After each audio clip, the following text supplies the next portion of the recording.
And we are live. Welcome to Wake Up with Toastmasters.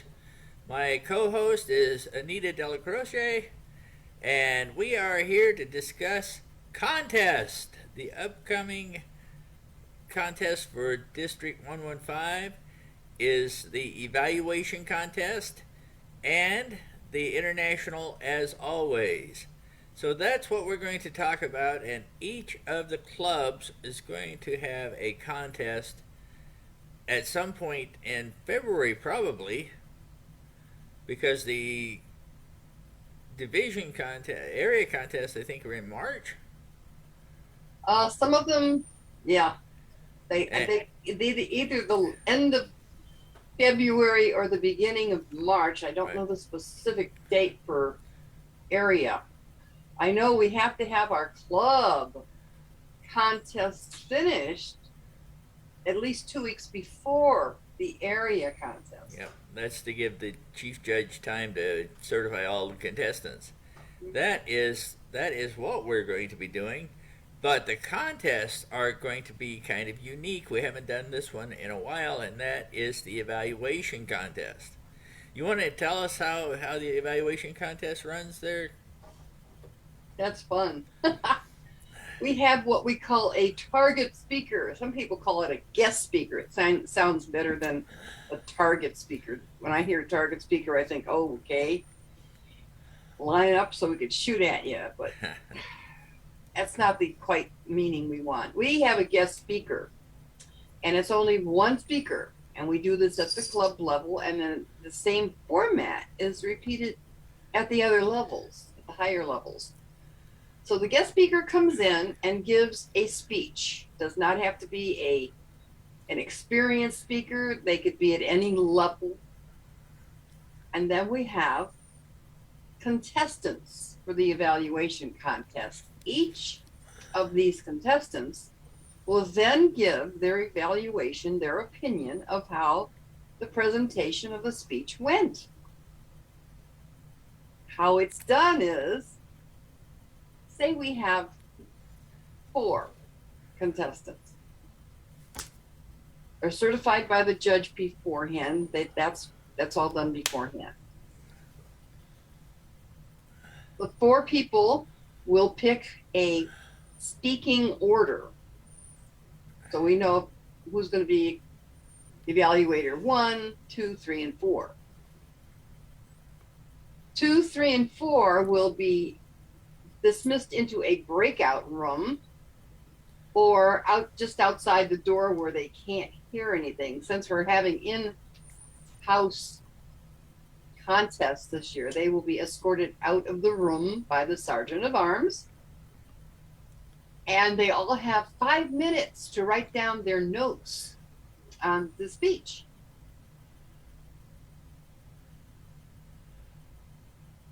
The first evaluator will then begin or be announced and give their evaluation.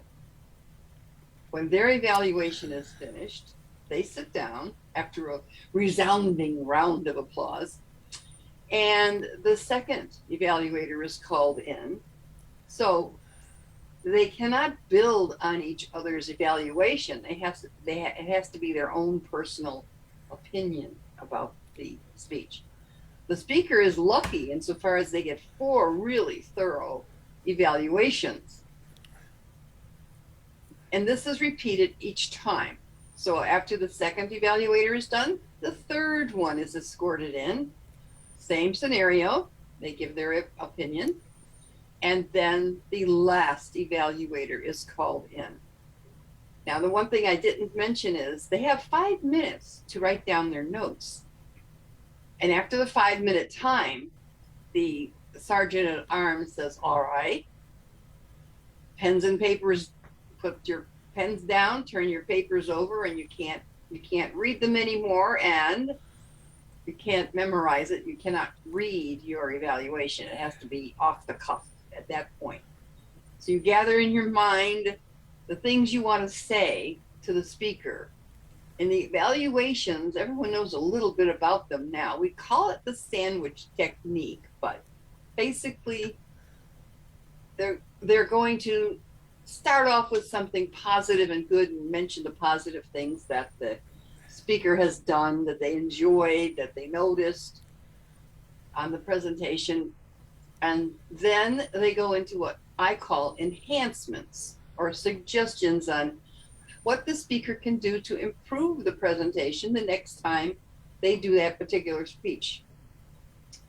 Or any speech, actually, but that particular speech is the one we're looking at. And then the evaluation ends with something positive, maybe something challenging for the speaker to accomplish. We call that the sandwich technique because the enhancements in the middle are the meat that we grow on. Those are the things that nourish our minds and our presentations for future. So if you're looking at a sandwich, it's the meat of your sandwich. It's coarse cushioned and the top and the bottom, the beginning and end, with a nice slice of bread. That's the sandwich, as we call it. Now, what we don't want in an evaluation and how the evaluators are judged is that they do all these lovely steps and they don't fill the enhancement part or the suggestion part with a lot of bologna. We don't want bologna sandwiches. We want some meat. We want something we can grow on. Even if it's peanut butter, as long as something we can grow on and nourish our minds for the next presentation we do. And that's how the evaluators are judged. Then we come up with a winner. If we have 4 people, we have 2 winners placing first and second. If we have 5 evaluator contestants, I believe that's when we have the first, second, and third place. So we don't ever say, oh, you came in last on this contest. We don't do that, people. So it's kind of fun. It's very interesting. It's challenging. Evaluations number 1 really challenge your effort to listen without filters. We've got to get rid of some of these filters we have when we evaluate. And then we can give an honest evaluation on a speech. That's an evaluation contest. Yeah, I've been at a couple of evaluation contests since I've been in Toastmasters. One of the things to make sure of is when you are selecting your target speaker, they cannot be ones that has given that speech at one of the clubs. I was at a contest where the guy won, and everybody said, wow, you did a great evaluation. He said, oh yeah, it was the same speech she did at our club. And we disqualified him immediately because somebody should have said, hey, that speaker's the one that was at our club. Because that gave him an unfair advantage over everybody else. So you make sure that your target speakers have not given that speech at another club that one of the contestants might have heard. Because it will give them an unfair advantage over everybody else. So we cannot have that. Go ahead. The other thing is that you don't want someone so well spoken that there's nothing to evaluate. You want to find somebody who is middle of the road speaker, like myself, who makes a lot of faux pas and errors, and also has little opportunity to speak at each of the different clubs or each of the different areas. It gets harder as you go up the ladder. For the area contest, you have to. The clubs can just about pick anybody outside of their club to speak that the contestants had never heard before. It's really easy. You invite somebody to come to your club and say, hey, I'd like to have you be the target speaker, and they speak, and that does that evaluation. Then you go to the area, and you want to make sure that none of the clubs, because you've got probably 15 clubs that have each had a target speaker, so there's 15 people out there that have given a speech to one of those contestants. So you got to make sure that you don't select somebody who has given a speech at any of those clubs to be the target speaker. Right, that's an important fact. Backdoor. and then you go up to the division, and you've got the 4 areas with 4 clubs each. That's 16 16 target speakers that are out there that have already given that speech, so you can't pick one of those people. So you got to check with the clubs and the divisions and the areas and find out who was the target speaker and not select them. So it's a little bit of challenge to do that, but if you stay on top of it, you can make sure that it's a really smooth and fair contest for everybody. Right. A lot of times, especially in the elevated contests, we will go outside of our district to ask someone to come in to be a guest speaker, to verify, just to be sure that no one's heard them do that particular speech before. One other important thing, this is a contest. So, as in the international contest, excuse me, I'm losing my voice.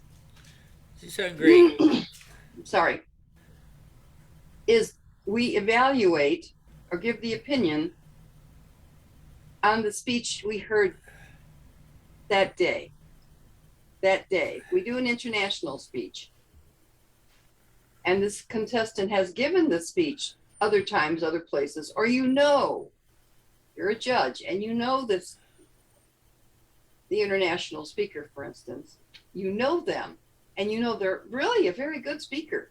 You may or may not have heard that particular speech before. Now, this isn't evaluation. This is judging the speech presentation. Now, we have to evaluate. As judges, we have to evaluate the presentation of that speech.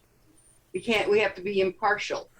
Oh, they're a really good speaker. I've heard them speak before. That, this today wasn't that good, but they're a really good speaker, and so you vote for them as being the winner. That's not really ethical for a judge. We have to vote on the present speech, because everyone could have a little glitch on a particular day. You have to take those things into consideration when you're a judge. Did I bounce too far into international? No, you're good. That's Okay. right where we were headed. International. Yeah. International is my favorite speech because you get usually a high quality, informative speech.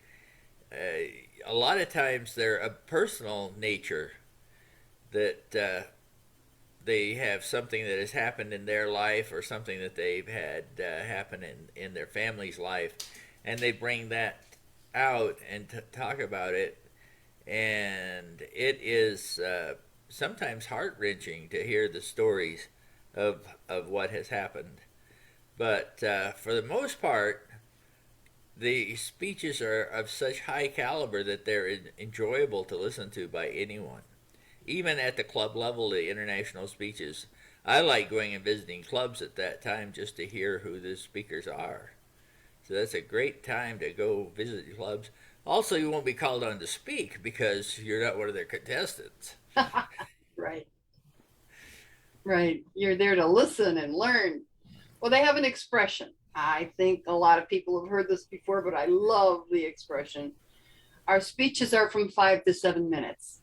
And what you can come up with, express in 5 to 7 minutes can be remarkable. It takes a lot of wordsmithing. It takes a lot of concentration and focus to get your point out. And that's one of the things, people look at. Did they say what they were going to say? Did they get to the point? So that's an important thing for a judge to look at when they're looking at an international contest. Did they challenge us? Did they motivate us as the audience? Those are very important things. And I do also, as you, Jean, love to go to clubs during contest season to hear everyone's story. I learn so much. It's unbelievable. And that's one of the things I really love about Toastmasters. I learn a lot. Everyone knows something I don't know. Yeah. And isn't that a good way to hear it? And here's the expression. I want to go back to the expression. 5 minutes for a speech. Make them laugh. Make them cry. 5 to 7, say goodbye. So get your point out there. Get it together. Give it. Challenge us. Entertain us. Educate us. You've done a great speech. It's easy. You're sharing your information, so it's nothing to fear because this is information you already have at hand. And if you can make it all fit into a story, have a storyline that goes with your speech, that always helps. Mm-hmm. So that's Usually a personal story is very helpful. I've heard some really heart wrenching stories and some really motivational speeches that have come out of the international contest. So if you want to, you can go to Toastmasters speeches and you can look them up on Google and see who has given speeches before. There's different categories, Mm-hmm. so you can hear some really great speeches online. But it's always better to hear them in person. So visit a club during this time when we're Mm-hmm. doing the contest. It's going to be an awesome time to visit clubs and not to scope out your competition, but just to hear the stories that people are sharing. Have you ever competed? Yes, I have. So tell us what your experience was when you competed. When you compete in the, let's talk about the evaluation contest first. Have you competed in the evaluation contest? I have competed in an evaluation contest. I can tell you it's challenging to compete, but you're not being challenged by the other speakers. It's important to realize you're challenging yourself to give a better presentation every time you give a speech and every time you enter a contest. And so you do practice over and over again. The elements of an evaluation contest are as stated, using the sandwich approach, finding the best approach to put forth your feelings and your opinion on the speaker's presentation. We don't really get into the content of the speech as long as it's oh dear, I just lost my train of thought. Appropriate? Appropriate. Yeah, it should be appropriate also, but we don't get into the content of the speech. We get into the presentation of the speech. So you can talk about whatever you want to talk about in your life, and that goes forth through any speech you give in Toastmasters. We don't slam dunk each other. Oh, that was a terrible speech. My goodness, couldn't you think of something better? Da da da da. So we don't get into slam dunking. I call that, but a positive thing. And it's unnerving to hear 4 or 5 different people tell you what they think of your speech. Now, it's their opinion, but you can get excellent evaluation from someone who's never heard a speech before. They can tell you whether they liked it or they didn't like it. They can tell if you're sincere or not. That bleeds right through your speech. So it has to be a real story. It has to be something that's moved you, and that's what the evaluator picks up on. Now, I've been in evaluation contests. I can honestly tell you that I have not won an evaluation contest.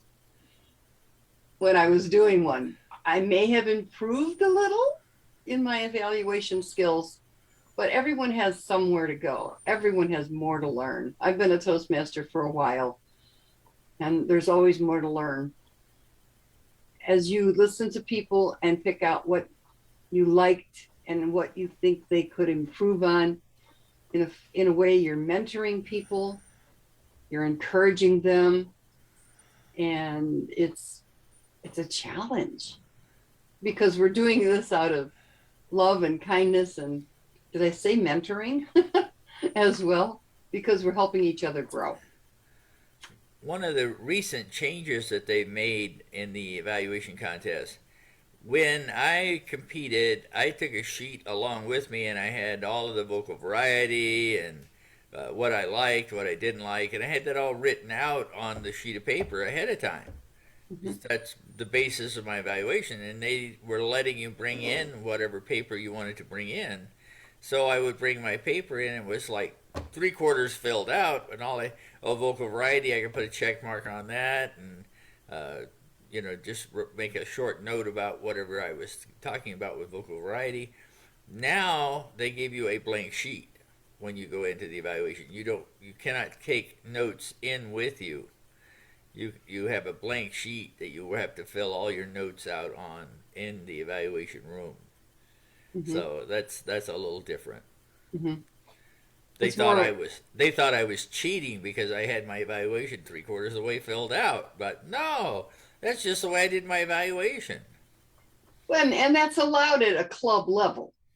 At a club level, that's in a contest. The evaluators are challenged to give a forthright opinion, more or less off the cuff. You've got a couple of notes in your mind. 5 minutes, you can write down a lot of things in 5 minutes that you noticed, and you use whatever format you want to clarify that opinion as an evaluation. Right. But you're not. Why read your evaluation if it's something you believe in that they did, something that you really think would help them learn or present better the next time? You should be able to tell that to them without reading it off a piece of paper. So in a contest, it could be a little diluted to read it off a piece of paper, to have all your boxes checked off. Does that make sense to you? Oh, absolutely. Absolutely. Yeah. Like I say, I've never won a contest. I've participated in several. I don't think I've ever done the international speech. I'm not that open with my life that I would share it I openly. did. Yeah, I have. I've done the international speech. It's probably one of the harder speeches for me. For me, it's one of the harder speeches because you do get in depth with yourself in expression of your story. And I think I won second place at club level. I don't know if I've ever won first. Yes, I had to have won a first place at least at one club level. Then you go into the next level where you're challenged even further. Yeah. So. And then there's that's this season or this year. It's the evaluation contest and the international contest. The international is always there because that's the only one that goes all the way up to world. International, right. Yeah, international, which is world class. And you do have a competition from people, members of Toastmasters throughout the world. Right. We are an international organization, so lots of stories. Yeah. And the people who even come in third place, they generally have a position somewhere where they are a professional speaker. So third, second, and even first place especially. Mm-hmm. Most of them become professional speakers from just winning the contest. Yeah, just placing. Right. Which is fascinating because no matter how good you are, someone could be judged better. However, that doesn't disqualify you as a good speaker. Mm-hmm. You're still a good speaker. You wouldn't have made it that far. Right. How many people, Gene, do you clear or compete against approximately in an international contest that takes you all the way to the top? How many people do you now compete against? Can you calculate that? Are you talking about at the very final speech? Yeah. Mm-hmm. So I think there's the eight different people that are competing. I think there's just 8 at the top. At the very top. You've got to consider you've gone through the club level. Right. You've gone through the. No, I if you were talking about from the very first speech where you give it the club level, and then the area, and then the division, and mm-hmm. then the district, and then the international, you've got a potential 6 or 7 people at each different level. So you've got area, division, that would be 12, and then you've got another 6 at area division, and then another 6 at the at least 6 at the district that you're competing against. So that's 24 plus the 8 that you have to compete against the international. Yeah. There's a lot of people that you're competing against. So it's it's a hard position to win.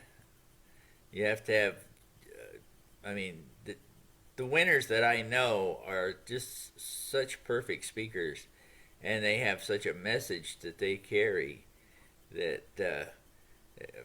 For one name that comes to mind is Darren LaCroix, who lives here in the Vegas area, and he's a very wonderful Toastmaster. He comes to meetings and gives speeches, and has really been beneficial to our district.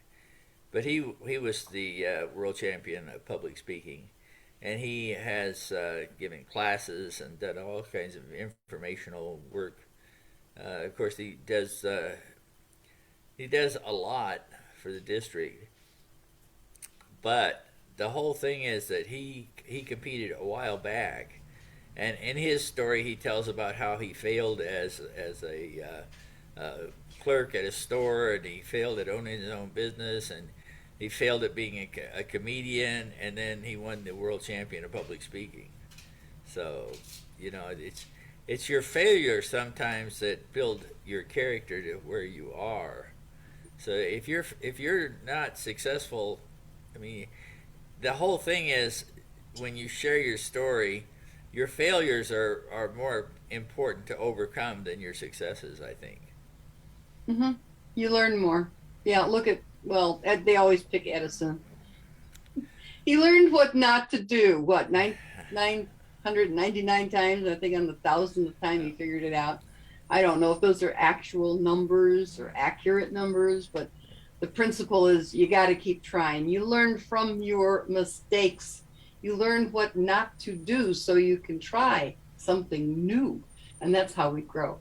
And Toastmaster grows on that premise. We just keep going, we keep going, we keep going, and there's always something to learn, always. How long have you been a Toastmaster, Gene? Oh, let me think. I don't even remember when I joined. At least 10 years at least. Mm-hmm. Yeah. Probably longer than that. Yeah. A lot of Toastmasters. We've got clubs in town here that are what, 60, 65 years running, 20, right. 25 years running. Toastmasters, right. They've been in Toastmasters for 30 years. Mm-hmm. Easy. Yeah. Well, we have about 3 minutes to wrap up. So what would you like to say to wrap up about contests? Go to the clubs. Listen to the contest speeches. Enter. If you're eligible, we have criteria. If you're eligible to enter a contest, do it, because you will get a lot of experience. You will gain a lot of knowledge. You will gain self-confidence. You will find that everyone you're competing with, you notice I said you're competing with, you're not competing against someone, because the only person you're competing against is yourself. So you're competing with other people, and everybody, even other contestants, are supportive of you during your speech contests. Yeah, this season is a remarkably cohesive season for all Toastmasters. So if you're going to join a club and become the international speaker, you need to get out there and join that club right away, because you have to have been a member of the club for, I think is it 6 months in some cases? Well, for the international, yes. Yeah. So and you have in that 6 month period, some of the criteria is that you have to complete two levels of pathways. Yeah. Yeah. 2 levels. 2 levels. Yeah, not 2 paths, but 2 levels. Yeah. So it takes time to give the speeches. Yep, it does. Mm-hmm. So, but for the evaluation contest, I think there's whatever the club sets for its rules, but you could join most clubs and get into the evaluation contest right away. The same with, if you want to, we have a minute left, a tall tales contest. Almost anybody, as long as you're a member of the club, I think anyone can give a tall tales contest speech. Right. Yeah. And those are fun, really, a lot. Yeah. And there are like 6 choices for speeches for the for the other contest. Mhm. Tall tales, humorous. So just this year we're doing the evaluation rather than another speech contest. Right. So, all right, our time is up. Thank you, Anita. I appreciate you being here. You're an excellent co-host. And if you'd like to be a guest on Wake Up with Toastmasters, send an email to Ken Richardson. He is the Club Growth Director, so that's District 115 CGD at, what is it, at Toastmasters? Geez, I don't even know the, Toastmasters.org, I think it is. yeah, I don't have his banner up. Anyway, get a hold of Ken Richards. He's scheduling all of our guests, so that'll be excellent. So thank you, Anita, and I am going to take us off live. Join us tomorrow